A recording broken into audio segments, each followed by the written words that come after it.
Jadi faktor dari konsumen itu sangat penting dan faktor dari pendanaan itu juga penting.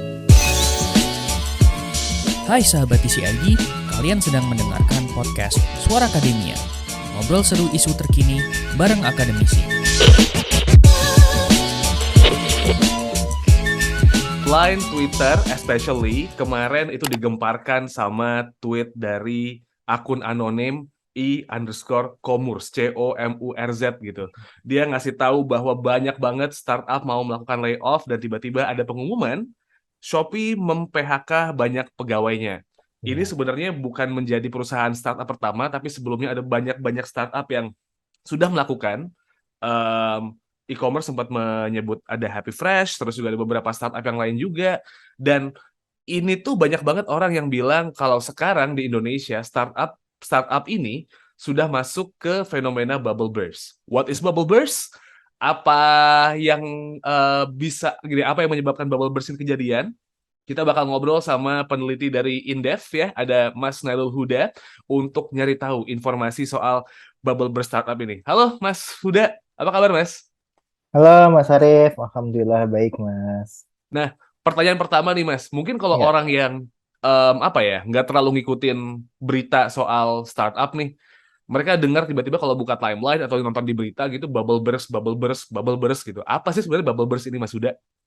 iya bubble burst ini memang kayak semacam apa Mas ya? Analoginya adalah ketika kondisi di mana startup ini terlampau panas gitu.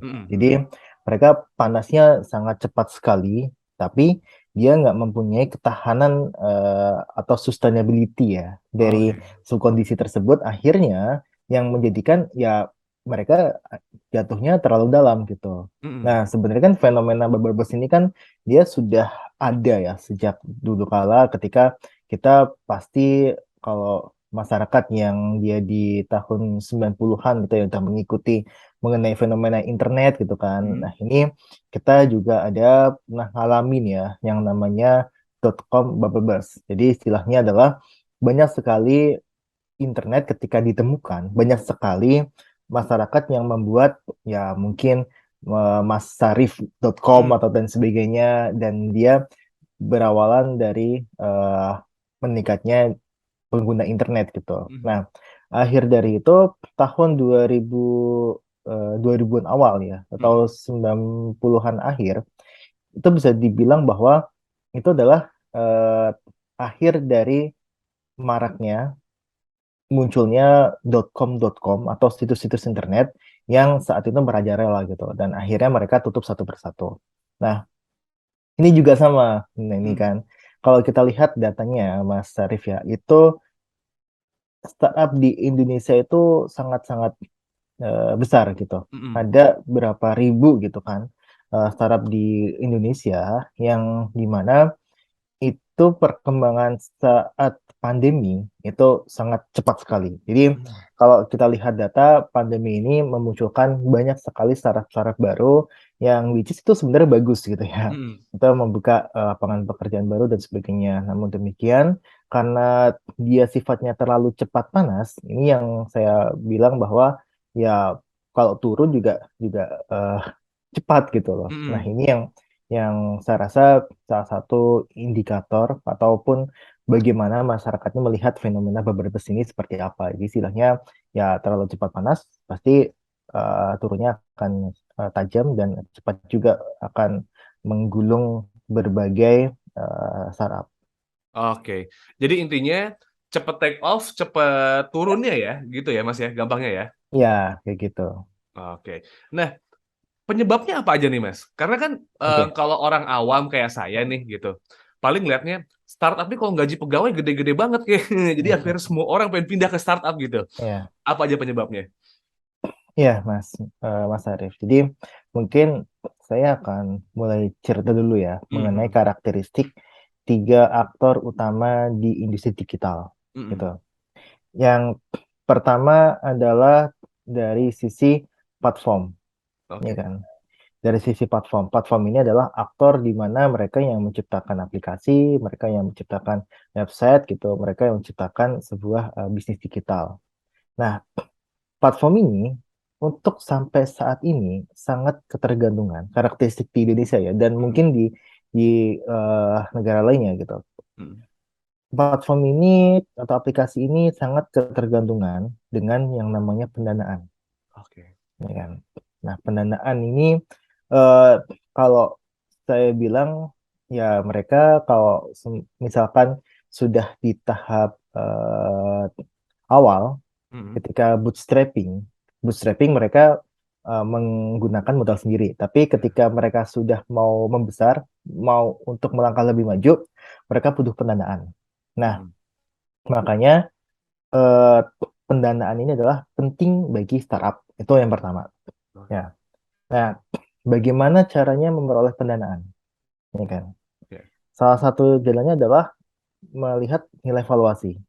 Mhm. Nilai valuasi ini yang kalau saya bilang bisa diukur dari jumlah pendownload, jumlah pemakai, dan sebagainya. Pemakai dari aplikasinya ya. Mhm. Nah, eh, semakin besar mereka dipakai sama orang, semakin besar downloadernya, dan semakin besar penggunanya, nilai valuasi mereka akan bertambah. Ya.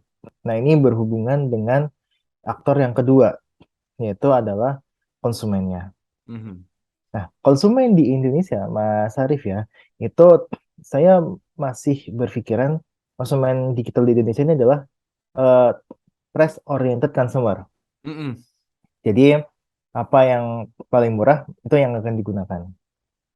Betul. Kita tahu lah pasti fenomena red hailing pertama kali perang harga diskon sampai hanya bayar 1.000 untuk mengantarkan kita dari satu tempat ke tempat lain itu Mhm. sangat gila sekali dan eh, itu memang didasarkan pada konsumen kita yang price oriented consumer.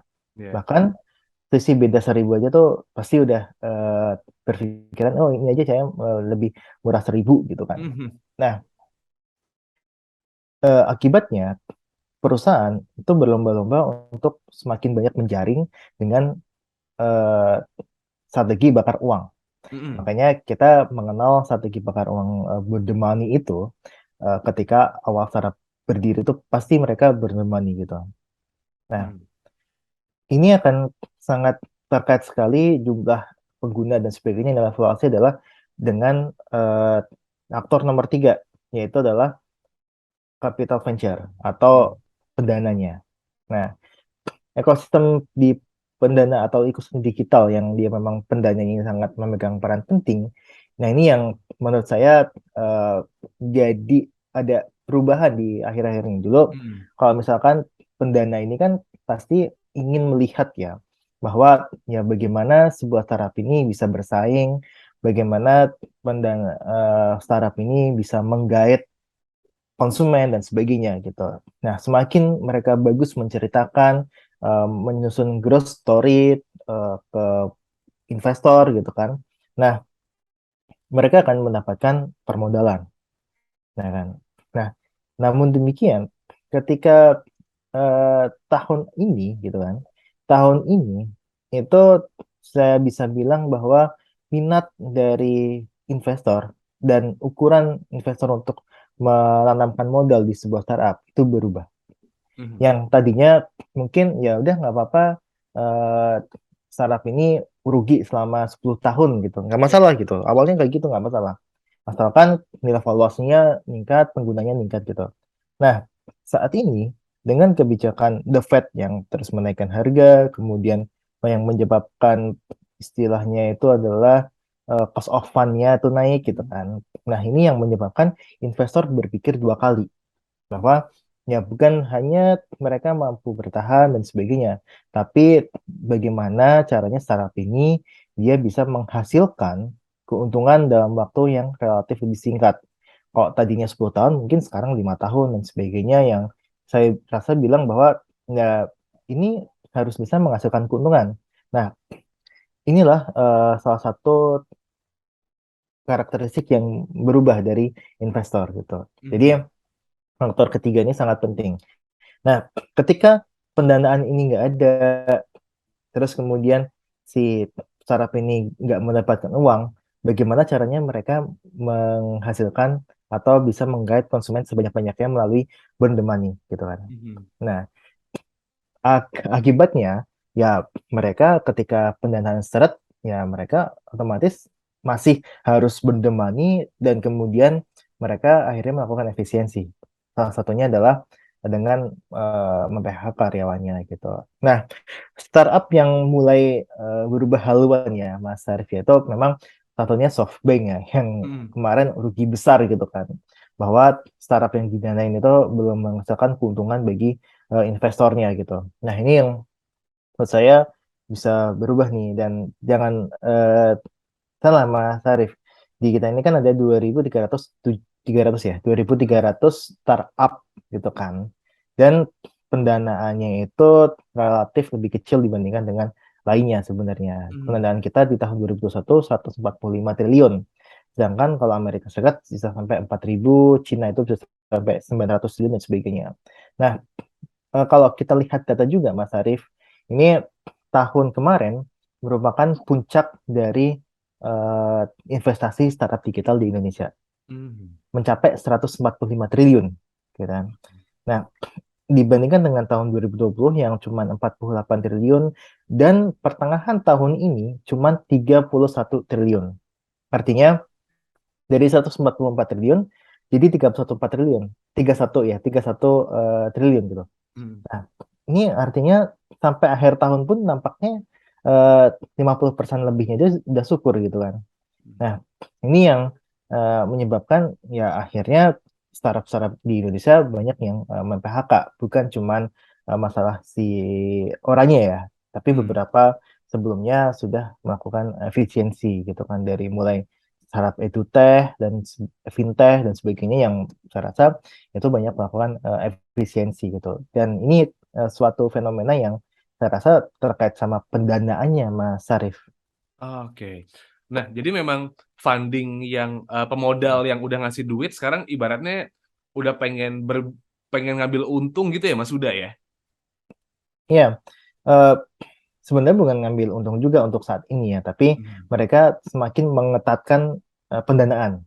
Jadi Oke. istilahnya eh, kalau dulu mereka sangat jor-joran sekali gitu kan ya. Mhm. Saya bikin startup, saya bisa menciptakan growth story yang bagus ke investor, investor itu akan membiayai saya gitu Mhm. dengan angka tertentu.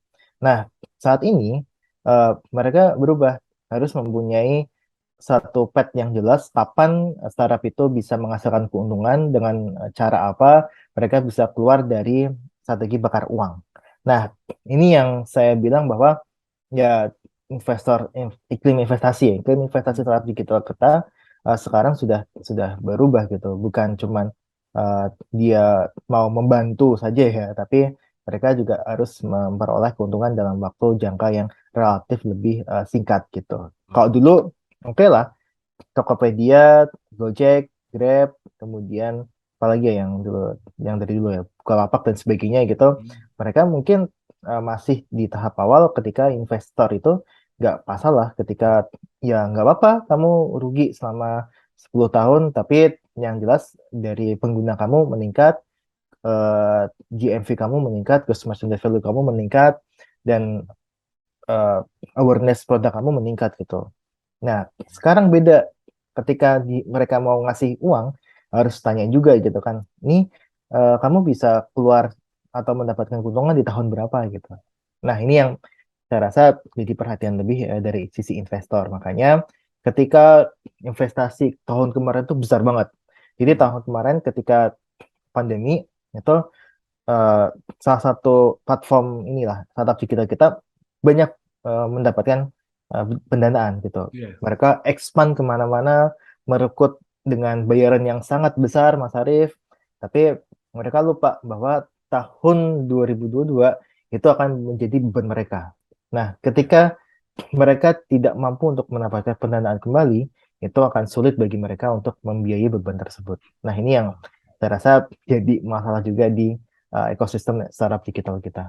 Oke. Nah, Mas Huda tadi juga sempat nge-mention 3 faktor gitu ya. Faktor yang kedua adalah konsumen gitu. Dan Hmm, cara buat narik mereka adalah bakar uang ya kan? ya, Karena ya pengalaman saya pribadi aja kalau misal dari aplikasi yang hijau sama hmm, yang oranye sama yang hijau pakai huruf itu harganya beda 1.000, Ya. pindah saya. Ya kan kayak gitu. Nah, sebenarnya bakar uang ini tuh adalah strategi yang bagus untuk Hmm. customer acquisition, atau sebenarnya kalau dilakukan terus-menerus, ini malah backfire, Mas, ke startupnya Hmm. sendiri. Iya, jadi gini, eh, karakteristik dari startup ini memang ketika awal gitu kan, Hmm. itu pasti akan bakar uang gitu. Itu dilakukan di mana-mana, entah itu dari dalam maupun dari luar negeri. Nah, tapi yang jadi pembeda adalah bagaimana cara si platform ini menjadikan bakar uang ini mempunyai timbal balik yang positif bagi eh, kinerja keuangan dari platform itu. Nah, saya ngambil contoh dua dua ini ya, Mas Arif ya. Ini nggak apa kan ya sebut merek ya? Nggak apa. Coba deh. Pengen tahu nih. Ya, Hmm. ya.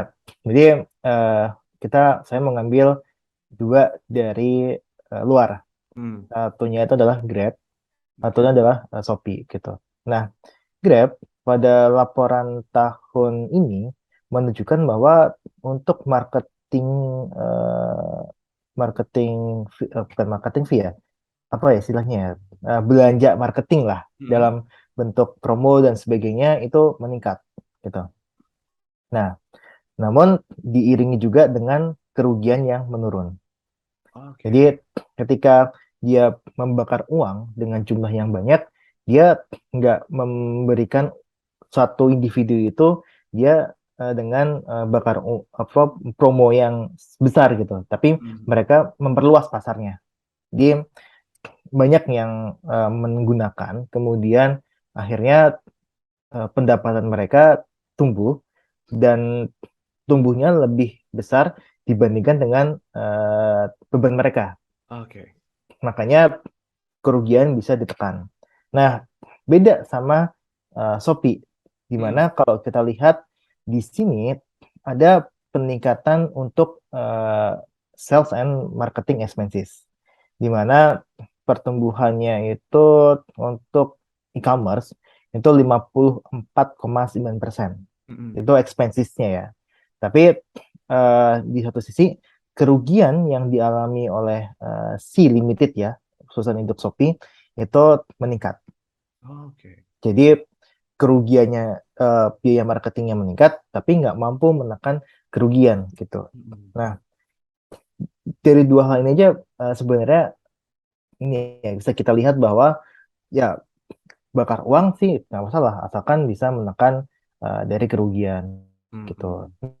Ini yang menarik nih, Mas Syarif, di mana ya setiap startup pasti mempunyai strategi yang berbeda ya dalam bakar uang ya.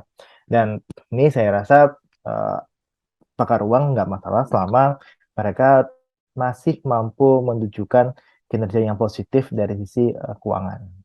Oke. Tapi kan Mas Huda, kalau kita ngelihat tadi soal pendanaan gitu, 2021 itu udah hampir 140-an Hmm. triliun, ya kan? Sekarang baru 30-an triliun ya di mid year kemarin ya. Ya, Nah, 31,4, oke, 1,45. dikit banget gitu. Maksudnya kalau dibandingin tuh kayak bah, bumi dan Ya. langit.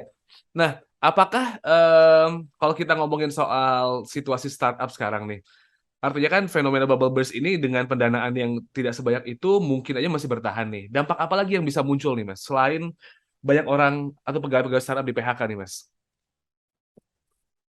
Ya, eh, kalau melihat dampaknya memang paling kerasa itu adalah di fintech P2P lending, Mas Sarif. Hmm. Jadi kalau kita lihat dari data itu jumlah fintech P2P lending itu menyusut drastis.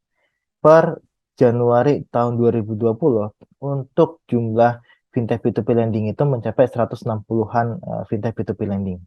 Ya. Nah, eh, per Juli 2022 jumlah P2P lending itu cuman 102 perusahaan. Ya, Hmm. ya kan. Jadi eh, di Januari 2020 itu 164 pelaku Hmm. fintech P2P lending. Oke. Per Juli 2022 jumlahnya menyusut sampai hingga hanya 102 pelaku fintech P2P lending.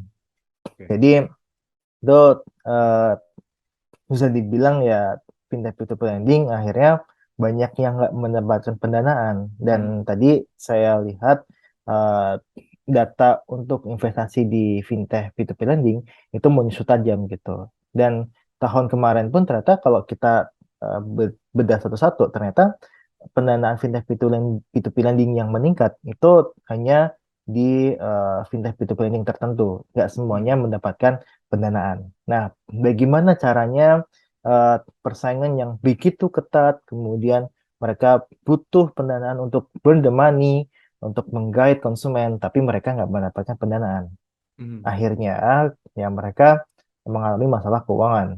Mulai dari eh, menunggak gaji karyawan, terus kemudian ada yang sekarang mereka tidak bisa mengembalikan dana investor retail ya, investor retail, terus kemudian banyak sekali juga yang mereka gagal untuk membayarkan istilahnya adalah pesangon bagi karyawan gitu, walaupun mereka tutup itu gagal mereka gagal bayar lah istilahnya seperti itu.